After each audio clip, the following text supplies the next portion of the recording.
Some businesses start on a napkin. Some businesses start on the back of a pickup truck. Imagine you and somebody you work with are suddenly forced into building a company or opportunity because your company doesn't exist anymore. That is exactly the story and many others that you've heard on the Breakout Moment before. Life hands you something, a bunch of lemons, and you go, I got a mortgage to pay, let's make some lemonade. But the twist on today is we're actually going to talk about what it means when your partner decides to retire early. And you get the opportunity to begin again as the solo partner, the only person responsible for the firm.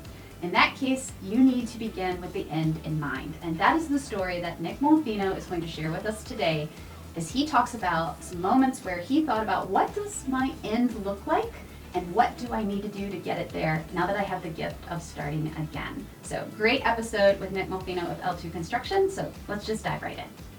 This episode is sponsored by Genesis AEC, Steel Toe Communications. And this episode is also sponsored by Illuminate.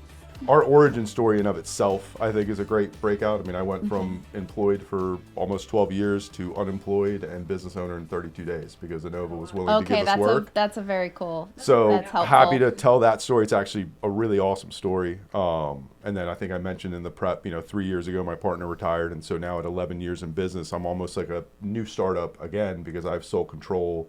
Did a 3, 5 year, 10-year strategic plan, really kind of jumping into some of that stuff. So end of 23, my partner retired. I don't want to say suddenly, a year ahead of schedule. Okay. So was not fully prepared for that, but it was kind of cool because it was like, hey, I can ramp up. Right now it's not a partnership. It's not 50-50. It's mine. I can rethink this. Right. So through his last year there, we had met Kathy Hum. She's ABC board member. I don't know if you guys, so met Kathy.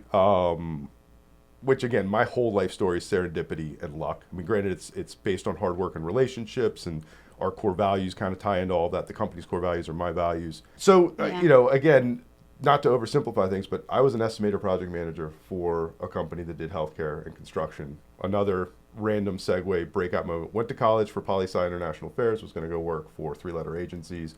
Was in Sarajevo, Bosnia for internships in 96, right at the end of the war. Saw some amazing things. Also figured out that I was not going to work for the government. Right. Had a buddy who went to do siding, hail damage, legal insurance fraud in Chicago. Went up there for a year just because I didn't want to come home and sign a lease. My college, I didn't want to come back to Northern Virginia. I was born and raised in Falls Church. I knew the trap. I knew if I came home, signed a lease, I would just be on the hamster wheel. Yep. I always had an idea that I had potential. There was some path. I didn't know what it was chasing it. Went to Chicago for a year. The first 3 months brought my college roommate up. He went back home, made a bunch of money, told his dad about the whole experience. I came home expecting to go to grad school.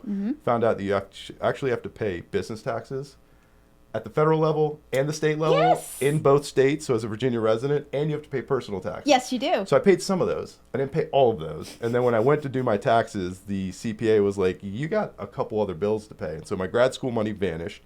Went to talk to my college roommate's dad, who owned Twin Contracting at the time, and said, look, you've got the soft skills, you've got the clearance. Let me teach you construction, teach you project management. If you like it, stick around. If you don't, go away. And so I literally, without any forethought or knowledge of occupied healthcare and government contracting, ended up at Twin. Fast track was APM running work, PM, my mentor, great guy, got cancer unexpectedly, passed away. So at like 26 years old, I got handed the Innova healthcare account. Right, so I'm no pressure. Right, yeah. So that ramps up. Fast forward to 2015. There's a second generation of owners at Twin who had run the company for about 10 years. Things didn't work out. I'll leave it at that. They went bankrupt. Innova reached out to me and said, "Hey, wherever you land, keep your team, and we'll give you all this work."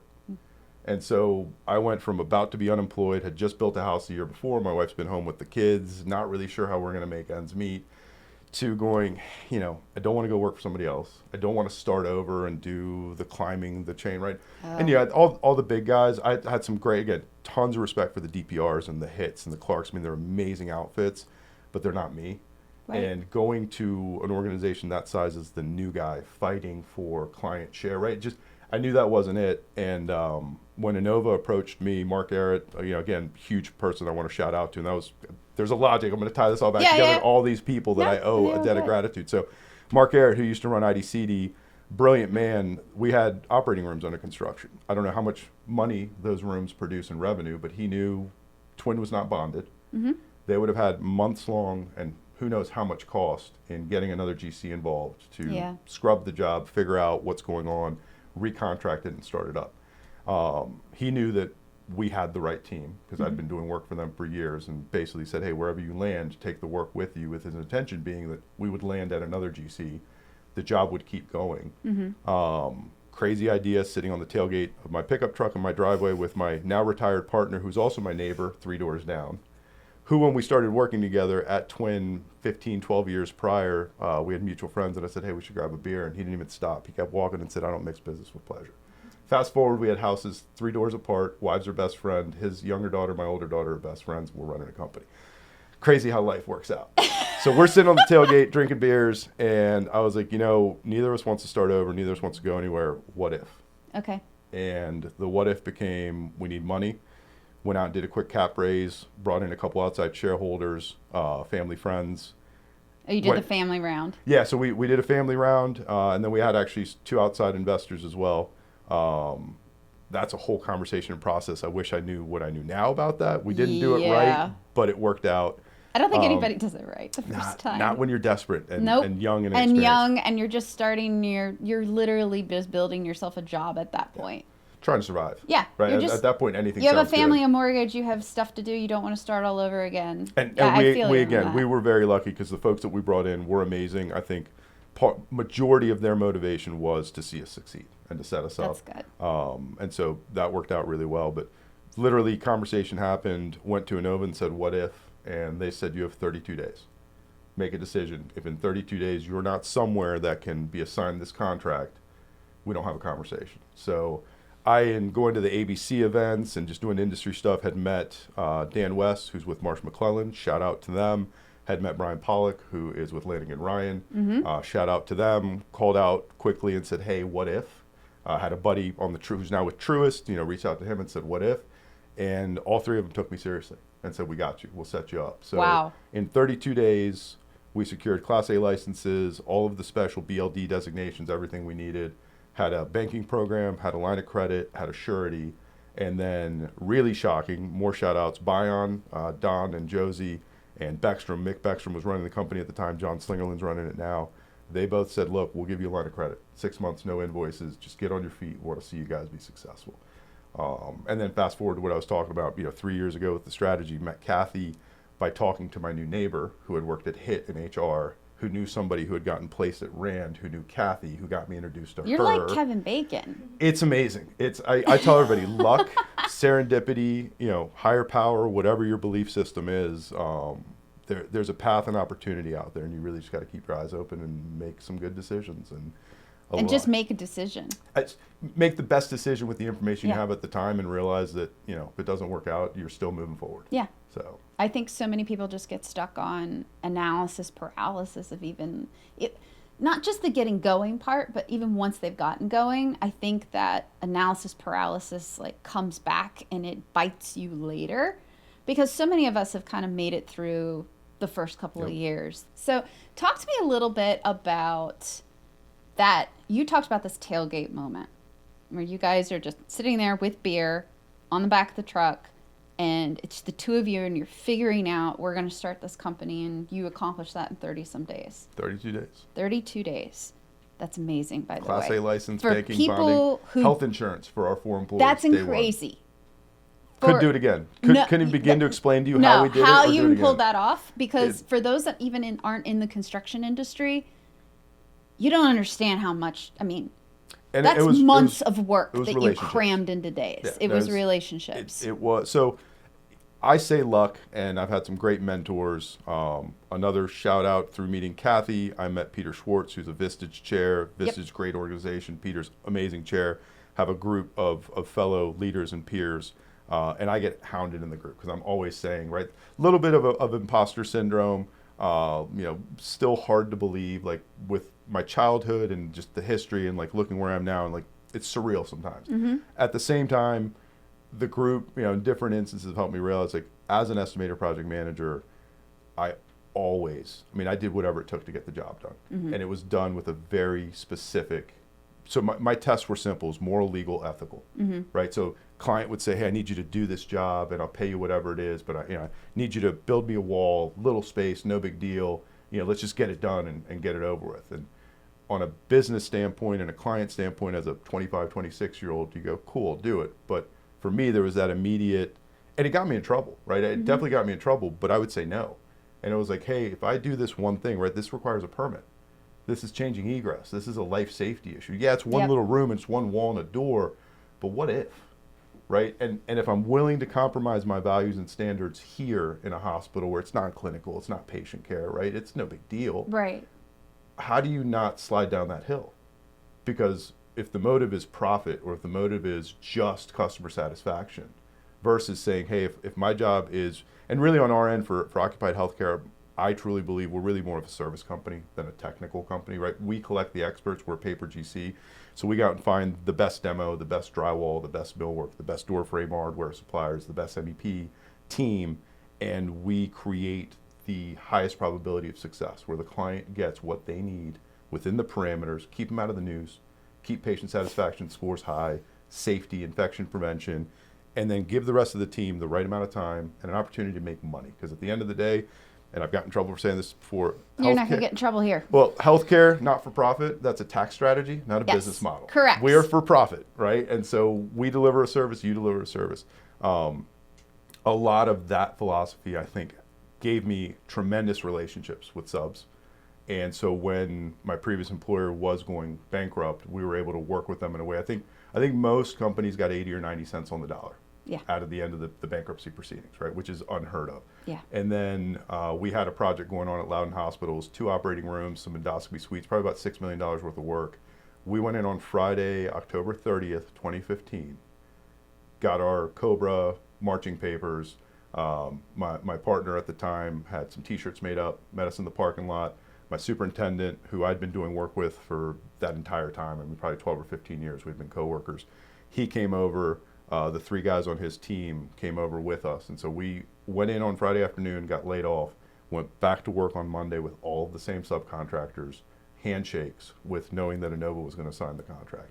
And so I say it's luck, I say it's relationships, but I'm definitely going to put in there was a consistent history of running work in a fair and responsible manner, so that the client knew they were taking a slight risk, but the risk of hiring us as a new company was nothing compared to bringing an unknown player, losing millions of dollars in revenue, delaying a project months. And so, but I don't in any way, like, I did the things that needed to be there to have that trust and relationship factor, but I still had the benefit of an owner who was willing to take that chance, because it may not have been the best decision financially or time-wise for the hospital, but it would have been a much lesser risk, right? For him personally, for the hospital. So for the Inova Health System and that team to be willing to take that was amazing to me. The fact that, these established, large mechanical, electrical, plumbing companies that can do business with anybody, right? There's 4 or 5 GCs that are great in the healthcare space. And so for them to take a chance on us, that 32 days window, it was, I think, being able to pick up the phone and talking to Brian, who had relationships with some of these subcontractors, and hearing like, no, this guy's serious. Like, well, and the other half of it is showing up and doing what you say you're going to do. Honor your commitments. It's honor your commitments. It's not hard. These aren't hard rules. I think it's common sense, which is not common anymore. Which is not common anymore. Exactly. That's why we're saying it. But it is common sense. You treat people. It's golden rule stuff. You treat people how you want to be. Treat people with respect. Success through collaboration. Show up. Focus on the details. I'm rattling off our core values too. There you go. Right? These are not unique, awesome marketing, jazzy words. These are true, simple principles that if you do the things, our business is simple. If you do the thing, moral, legal, ethical are 7 core values. Plans and specs. There's disputes, but they're not hard to get through. No. Put the paperwork on the table. My bad, we'll eat it. Yep. Your bad, you pay for it, and we move right along. Yeah. It's when we kick off with clients, and some people find it very awkward, but a lot of our clients are not local.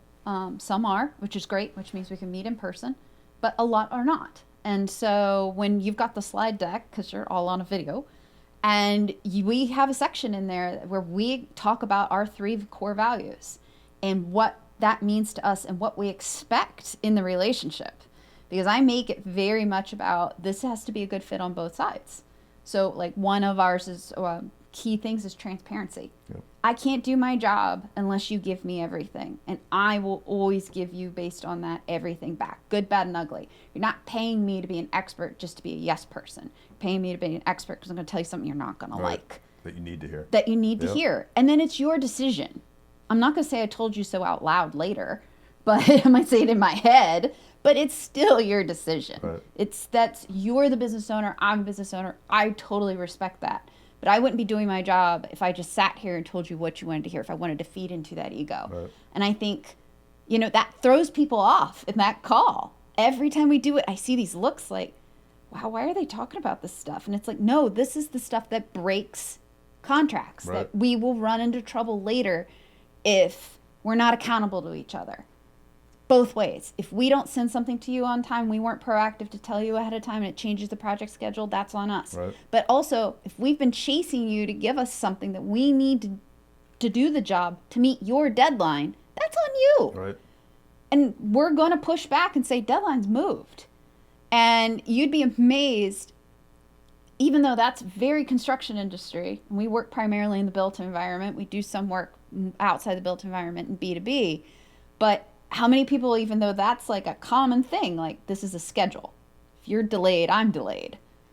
That they just kind of like, what do you mean? No, yeah, I have so much respect for anybody like in your industry and with the stuff that you guys do, because you have that blend of strategic and creative and deliverable, but you don't have the luxury of a set of drawings, right? No. If I have a dispute, I look at the drawings and go, this is clearly on the plans. You clearly own it. The schedule clearly says it was due by this day. And you go, this is called a change order. And here's the contract. Oh, look, there's a clause specific to this. Yep. Take it. Now, even with that much clarity, we still have people that say, well, I feel and I think and my emotions, and it's, that's, you go back to the check the ego at the door. And yep. You have to do your speak. best with it. You have to do your best with it. One last thing I want to touch on. Sure. You were mentioning that, your partner decided to retire a little early, a year early. Yep.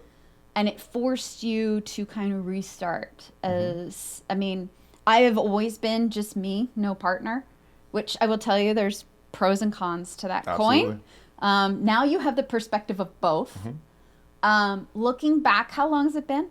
So we've been in business 11 years. He retired. We're in the third year. Third year. Okay, so that's long enough to have some good... 23 officially, and he stuck around through the middle of 24. Yeah, that's long enough to have some good perspective. Yeah. I've been through the wave. There's the... You've been through the initial wave. There's the initial, oh shit. And then there's a couple other oh shits. But no, so... Pick an oh shit moment that now you're like, that, I wish I'd known that. So I'll give you two great ones. And one was something that I obsessed and worried about that ended up not being a big deal. Told you the And things you worry about the most never happen. Right, and one I didn't think about at all. So wouldn't change a thing. When he and I started, he had the back of the house. He learned, so he was a PM estimator as well. He learned how to do the accounting side of things. So, Okay. this guy jumped in and learned payroll and insurance, right? So, all of those things that we needed to keep churning. And so I was able to really focus externally and build the brand, build the business, go out and run work. I have to tell you this story just because I love it. So third year in business, we're doing great. We're on a bunch of Innova campuses. Design and construction comes to who's now my general superintendent. Again, I have the most amazing team, most amazing employees. John Ellert, who he and I built a ton of stuff. We worked together forever. He left Twin when things were starting to kind of fall apart. He went to Turner. He came back with us in about month 9 and said, I'm going to take the chance. And he, I'm going to figure something out for him. He's got like a 7 to 10 year retirement. He's not an owner, but he's going to be treated like an owner. The guy built the business with Drew and I. So year 3, we're doing a roof job at Fair Oaks, and Innova had just purchased the ExxonMobil campus, 117 acres, 4 or 5 buildings, 9 stories, and they're building a cancer center, proton therapy. I think it was Clark was doing that, but they had to renovate 9 stories and turn half of the building into I2 institutional hospital. So you have to have redundant sprinkler, redundant HVAC, generators, and you're talking Big oil money, office space being turned to healthcare. So they reach out to John and say, hey, we want you to help with logistics. We need to look at the phasing, and before we put this out to bid, we want to make sure we got good logistics. So he calls me and says, hey, Innova wants me to look at logistics. What do you think? So whatever Innova wants, right? And we wouldn't be in business without him. And so he goes, has a conversation, comes back and goes, why aren't we bidding this? I said, that's a good question. If they're asking us logistics, so I reach out to the head of design and construction. I said, look, we're looking at logistics for you guys. Talking about demoing 9 stories, core and shell, bringing in the infrastructure, generators, and the initial response was like, well, it's a little too big for you guys. And I sit back and I go, well, what do you mean too big? He goes, well, it's probably going to be every bit of 12 to 15 million. It's a big job. And sitting back and on a phone call, I said, you in the office tomorrow? He goes, yeah. I go, I want to talk about this, but I think it needs to be face to face. Go swing by, and this guy was awesome. He would walk the parking garage and get his steps early in the morning. So if you went in right at about 7:15, you'd grab him, grab a cup of coffee, right as he finished walking. So we sit down in the conference room, and I looked at him, and I said, I respect whatever decision you make. I'm grateful for the opportunities we get. I know that there's plenty of pie for everybody, and you guys are doing your job, and you're giving folks what they need to. You're competitively bidding the rest. But I really don't understand how, as a 32-day-old entrepreneur, Class A licensed general contractor, you trusted me with renovating 2 operating rooms adjacent to 6 occupied operating rooms, adjacent to a fully occupied sterile processing department. But you don't trust me to do demolition in an empty building. I'm not questioning. I just want to understand how we can improve as a business. That's great. What don't I have? What do I need to add to my skill set, my portfolio, so that you would recognize me? That's amazing. And he looks at me and goes, it's a good point. If you can get banking and bonding put together, it was Monday or Tuesday. He goes, come back Thursday. If you can put banking and bonding together and you pitch the team and they go for it, we'll let you guys bid the demo program. I said, okay. So I called Dan West up, called Brian Pollock. Off you go. The phone starts ringing. The same team that has done the things for us, reached out to Bion, reached out to Beckstrom. I said, what if, would you guys, if I can't get the bonding, the surety capacity of my own, would you guys bond, right? Or can we work together in some way to say, hey, I can't bond the full 15, but if I can get a bond on 8 or 9 of it and the MEPs pick up bonds, we're covered. And we're all using the same surety at that time. And so we go in Thursday, pitch the crap out of them. I mean, the team did amazing, And again, this is early, small. We're 5, 6, 7 people, right? I don't have a marketing department. I don't have slides. I mean, I don't even know what a deck is. Most don't. Yeah. Anyway, it doesn't matter if you're 5, 6, or you're... It was rough. I can't remember the name of the program, but I found something on Microsoft, and it helped me create some... Clippy? Did Clippy help you? I don't remember what it was, but it made me look like a pro. And I look at it now, and I'm like, oh, that was awful. This is horrible. But long story short, we pitch.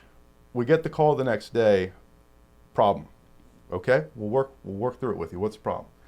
Well, we need not just the core and shell done. We need the build out done.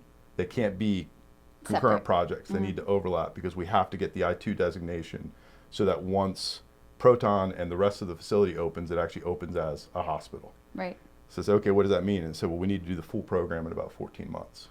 And I said, okay, what does that mean? He goes, I need to know if you want to do it.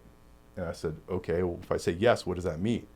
And he says, we're going to submit for sole source, and it'll be the largest contract at that time. Now it's a tiny number, but at the time it was a single sole source contract. The entire C-suite for Inova signed the sole source letter, and he sent it to me, and the closing of his email was, well, I guess it's no longer L-who, and it's now L2. And so I printed that, and that's I was going to say, please tell me you printed that. It is a catchphrase. We use it in all of our digital strategy, all of our marketing. I love that. The phrase is, our goal is to not be L-who, it's to be L2. And so that was an awesome story. I don't know how we got on that. You're asking me about the 2 breakouts. So sitting on the tailgate, getting the whole company up, I lost my train of thought completely. No, I was asking you, so taking it back to those 3 years ago. My partner retired. Yeah, your partner retired. Now that you're 3 years in, which is a full cycle. Yep. Right? You're out of shits. Yeah, the shits. Yep. Which the first one you said that you worried too much about. Yep. That you shouldn't have worried about at all. So accounting, the having a partner who is doing the books is great. I didn't look at financials for those 10 years, 9 years. Can't do that when you're just you. No, well, right, and when it's an employee versus a partner, right? I mean, we're both on the hook for everything. So my fear and concern was, how do you do that? How do you do it safely? How do you not get hosed? And I also had, a little bit of trauma from hearing. I had, a couple subcontractors. One had employees not paying sales tax and siphoning that money. So the funds were stolen out of the company and the tax bill Yeah. was due, right? So you hear those things that I'm not an accounting guy. I'm an estimator PM, right? That's Barely. not that's about know what you know and know Yep. what you don't know, right? And so, we upgraded our banking program. Truist did a great job with us there. Using Kathy as our HR, she's kind of our fractional HR director. She's also helped me with the strategic side of things.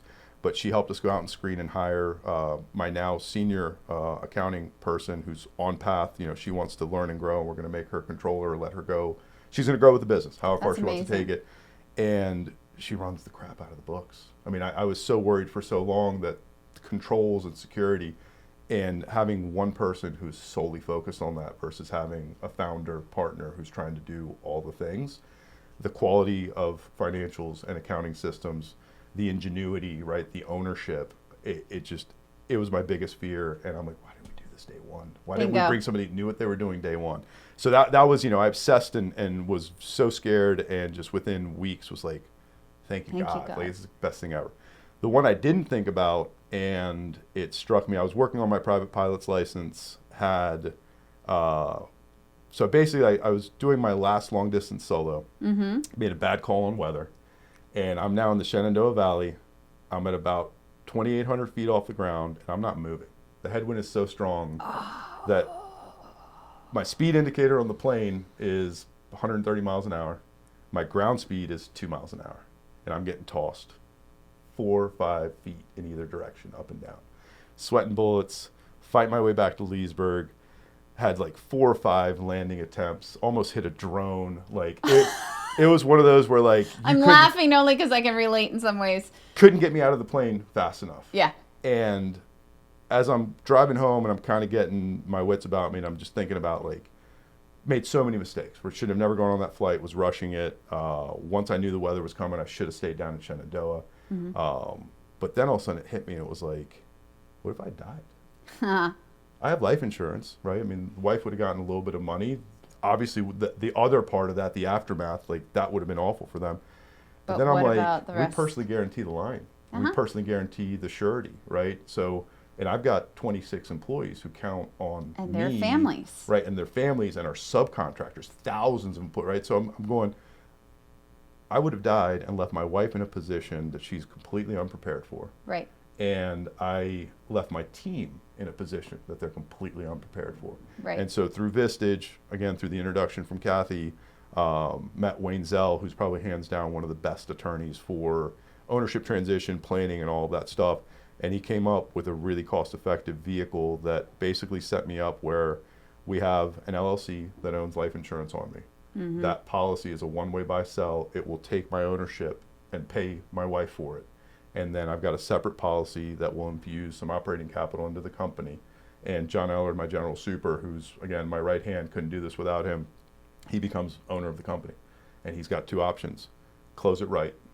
Get everybody a good severance package, because there's a couple million that drops in on top of, we're fully capitalized, we're not carrying any debt. So you have ample money to say, okay, we're not taking on any more work.